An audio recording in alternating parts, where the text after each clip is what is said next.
इससे पहले 12:30 बजे के साथ बैठा था, देरी से पहुंच पाया, इसके लिए याचना है। मित्रों, कोरोना की इस विषम परिस्थिति में जबकि सारी दुनिया की अर्थव्यवस्था बहुत ही गिरावट की ओर है और भारत की अर्थव्यवस्था भी -24 तक गई।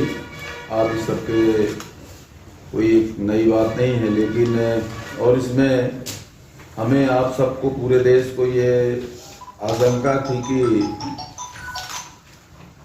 देश में आर्थिक स्थिति को उठाने के लिए कोरोना सेस लगेगा। टैक्स बहुत भारी मात्रा में लगेंगे, लेकिन प्रधानमंत्री जी के दृढ़ संकल्प और उनके मार्गदर्शन पर वित्त मंत्री जी ने जो बजट पेश किया, उसमें किसी भी प्रकार के नए टैक्स नहीं लगे। ये सारी दुनिया इसको, इस बजट को आश्चर्य के दृष्टि से देख रही कि इतनी भारी आर्थिक तंगी के बावजूद भी भारत सरकार ने एक पैसे का भी कोरोना सेस नहीं लगाया। हमने बजट के माध्यम से अर्थव्यवस्था को उभारने के लिए और रोजगारों के सृजन के लिए आधारभूत संरचनाओं के निर्माण पर जोर दिया है। और इस बजट में चाहे वो सड़क का मामला हो, रेल का हो, हवाई अड्डों का हो, बीमा क्षेत्र का हो या हवाई जहाज के क्षेत्र का हो, रक्षा उत्पादन का मामला हो, कपड़े उद्योग को बढ़ावा देने की स्थिति हो, या पुराने वाहनों को सड़क से हटा के उनके रिसाइकलिंग का मामला हो, स्क्रैचिंग का मामला, इन सबको दृष्टिगत रख करके और यहाँ से हमने रोजगार सृजन का करने का निश्चय किया इस बजट के माध्यम से। और इससे तत्कालिक रोजगार पैदा होगा। सड़क बनना शुरू होगी तो उसमें मजदूर से लेकर के और उद्योग तक को बल मिलेगा।